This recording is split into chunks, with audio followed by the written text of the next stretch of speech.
guys! Hey guys! We're back with another Orphan Black review. This time we're reviewing Orphan Black Season 4, Episode 3, titled The Stigmata of Progress. If you haven't seen it yet and you want to avoid any spoilers, skip this video and come back later because everything we say from this point forward is going to be a spoiler.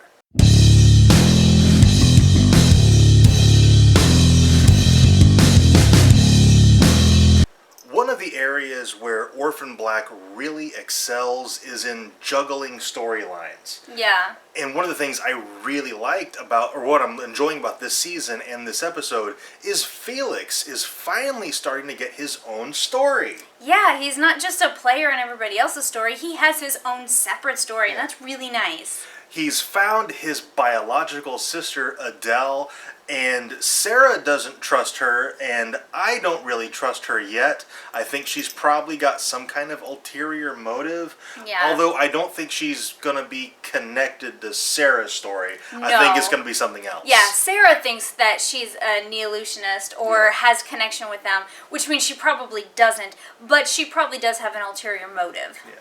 So I'm waiting for this situation to kind of blow up in Felix's face, because that seems to me where it's going to be going. I'm just interested to see how it gets there.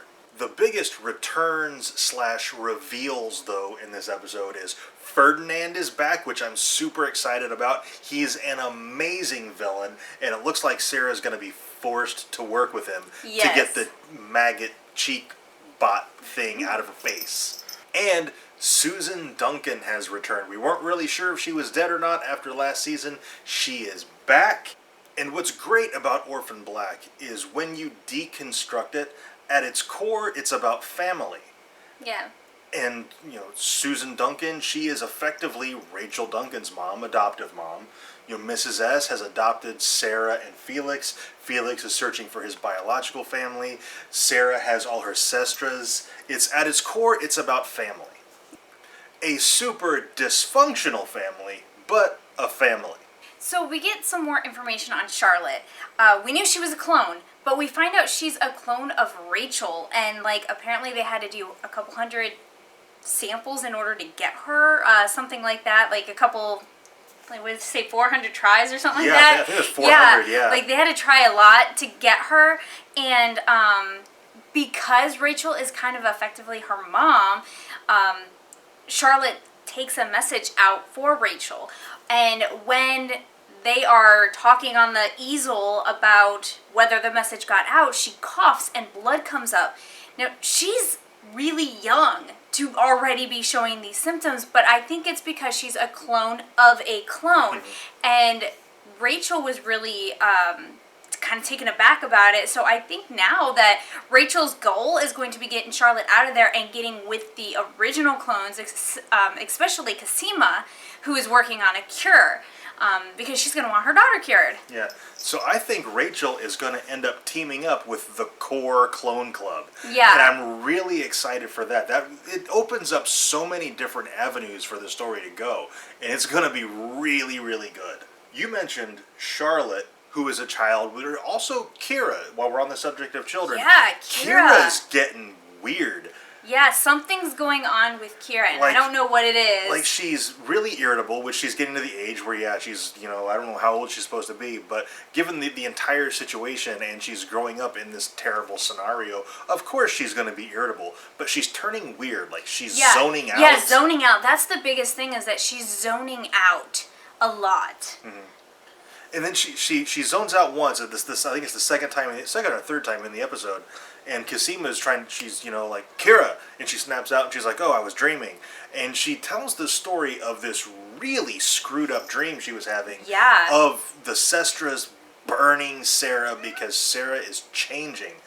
I don't know what that really means. If it's just something that Kira is afraid of happening, the clones turning on Sarah, or if she's projecting that. I really hope they're not doing psychic clairvoyance or something like that. Yeah, I think it would be a little silly for this show in particular. Like, I'm totally okay with stuff like that, but it just doesn't work with this show, which is so science-based. Yeah, Even though it's advanced science, it's still science-based. Yeah, this show is very grounded in science. If they suddenly brought in the supernatural, clairvoyance or psychic abilities or whatever, it really wouldn't fit. Yeah. And I hope it doesn't go that direction. Yeah. But, when Sarah was with them, they implanted this cheek maggot. What did they do to Kira? They could have brainwashed her. Mm-hmm. They could have implanted something in her that they just haven't discovered yet. Like mind control is totally within possible within this little universe that they've created. Yeah. It's just psychic abilities, not so much. Yeah, no, this isn't fringe. No, Kira, she is a little bit different. Like, she can tell the sisters apart, even when they're pretending to be each other. Yeah. So it's like she does have this kind of connection to all of them, but I still feel like that fits. Yeah, because she is biological to them. It's like a child who has twin aunts knowing the difference between them. They're related. Or a parent being able to tell their twin kids apart. Yeah, exactly. It's the same they're kind related, of a thing. Yeah. Finally, in this episode, Sarah makes another one of her awful decisions, and she goes to infiltrate this dentist office alone and agrees to let a perfect stranger cut the cheek magnet out of her face. And of course, this person is working for Neolution. Yeah. But which you would think she would get this already, that people don't turn on Neolution. Like, nobody turns on them. So why would she trust this person she doesn't even know just because the person says they helped Beth? Sarah is prone to making desperation moves. Yeah, so she is desperate to get this thing out of her. So it's totally in line with her character. It's just another of her classic bad decisions. Yeah.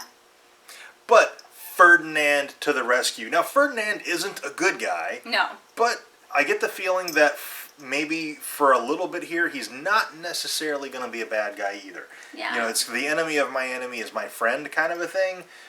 Rachel's sending him messages through Charlotte.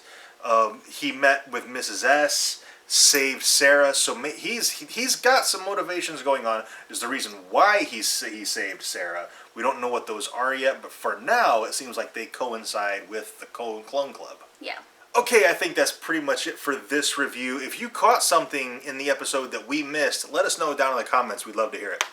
Also, if you enjoyed this review, and we really hope you did, be sure to tell us by dropping a like on it and subscribe for more reviews. And thank you very much for watching, and we'll see you next time. Bye-bye.